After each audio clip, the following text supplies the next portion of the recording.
Morning, everyone. Today, the topic of my presentation is gender difference in reading strategy use among ESL college students. And the author of this journal was Paul in 2005, and I found this journal from Journal of College Reading and Literature. And today I've divided my presentation into the first one is the introduction, and then is the methodology, and then is the result, and the final part is the reflection. And now let's move into the first part, that is the introduction.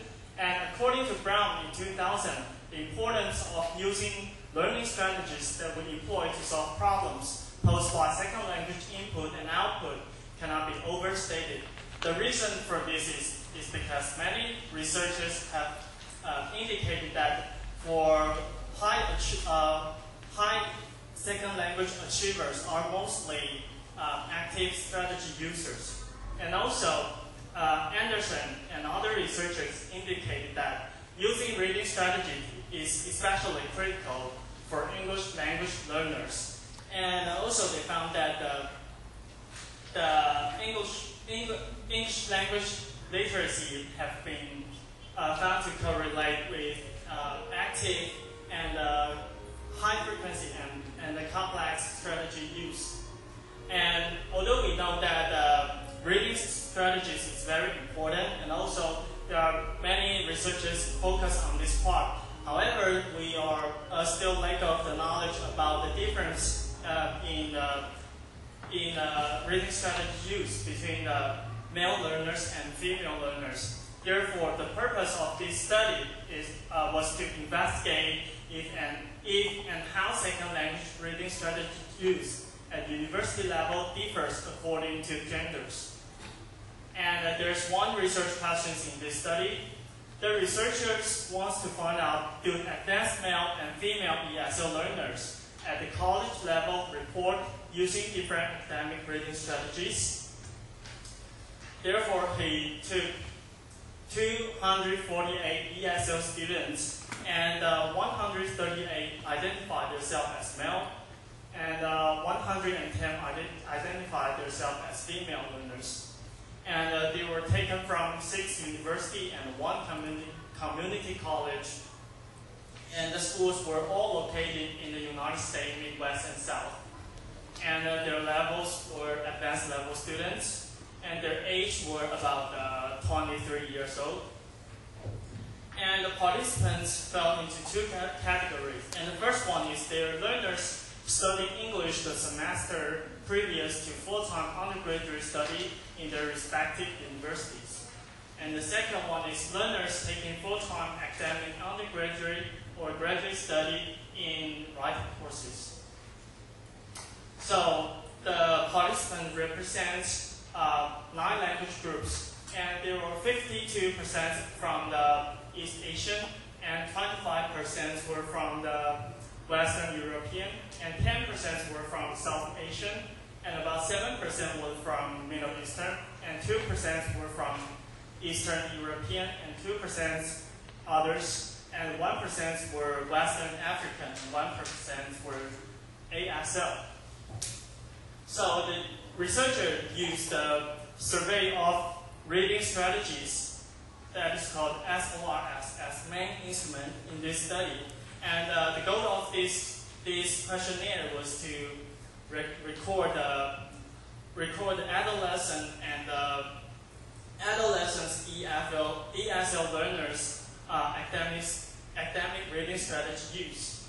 And it contained 30 items, and there were 30 items about global reading strategies, and global reading strategies is used to is for you to monitor and direct and plan your own learning. And there are 8 items about the problem-solving strategies. And problem-solving strategies is for students to use to clear up the misunderstanding. For example, like guessing the unknown words or something. And the third part is about the support strategies. And the support strategies is just for students to, just like auxiliary resources or materials, and aim to increase their comprehension about the text. And the survey was conducted during the English courses. And this survey was a 5-point Likert scale. And therefore, if the mean score is 3.5 or larger than 3.5, that means this strategy is high frequency use. And if the mean score is 2.5 to 3.4, this means this strategy is moderate strategy use.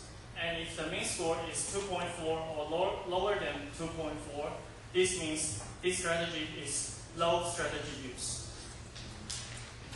And the researcher analyzed the data by using the t-test and descriptive statistics to see whether or not there were differences in reading strategy used between male and female ESL learners.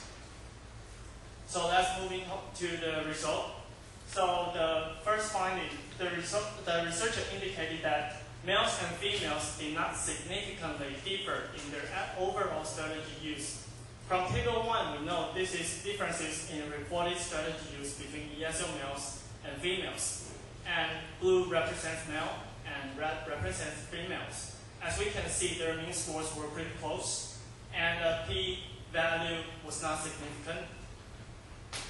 And also, the researcher indicated that none of the strategies was used with low frequency for either males or females, because Table 1 is too large, so I did not put all of them in it. But if you look at the paper from Table 1, you can see there were no scores under the 2.4, which means there was no low frequency strategy use. And also from Table 2, we could see this is top 5 and bottom 5 reading strategy utilized by ESL males and females. We could see they use pretty similar strategies. For example, for the top 5, they were pretty close. And for the bottom 5, they use almost the same strategies. Okay. So, also the research indicated that neither males nor females use any of the strategies subscales category with low frequency. From the mean scores, we could see both genders use the problem-solving strategies with high frequency, and also they use the global strategies with medium frequency, and they use the support strategies for medium strategies. Okay, now I'm going to introduce the reflection. The researchers think because this research is focused on the advanced level students, so the researcher suggests that it is worth to investigate whether or not second language readers of other proficiencies also exhibit similar strategy tendencies. And but for my own reflection,